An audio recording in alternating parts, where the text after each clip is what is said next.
po. Mapagpalang ulan po sa atin at napakabuti ng ating Panginoon. Gusto ko lang pong magsalita na tayo ay mag-ingat sa ating mga napapakinig. Kung hindi tayo nagbabasa ng Bible, hindi natin makikita or hindi natin nadi-discern kung ano ang ibig sabihin at gusto ng Panginoon. Itong mga nakaraan, napapanood natin sa YouTube or Facebook na may mga pastor na hindi ginagalang ang ating Creator. Merong sinasabi martialism or na dualism, ganun. Pero ang importante sa atin ngayon,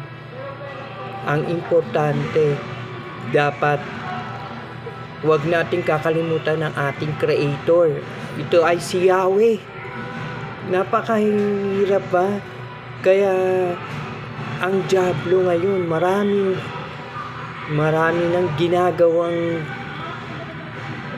na siyang ginagawa na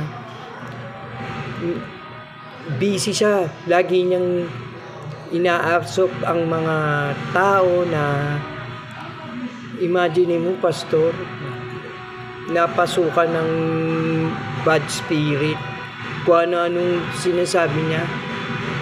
Ang ating Yahweh, siya ang ating Creator. Siya ang God ni Abraham, ni Noah, ni Isaac, ni David. Ano ang problema nila?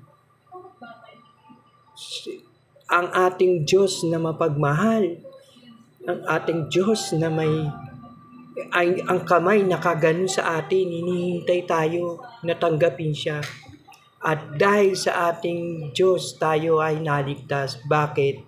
Dahil ang ating Kristo na kanyang buktong na anak, isinakripisyo niya, gumawa siya ng plano para para matubos tayo sa kasalanan. Di po ba?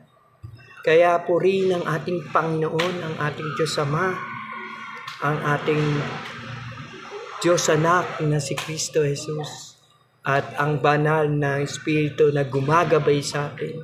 Kaya lagi tayong magdasal, at eto na, second coming na tayo.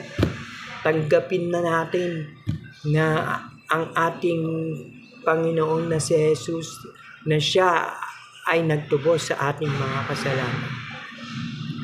Praise God. Thank you, Jesus. Glory to God. Amen.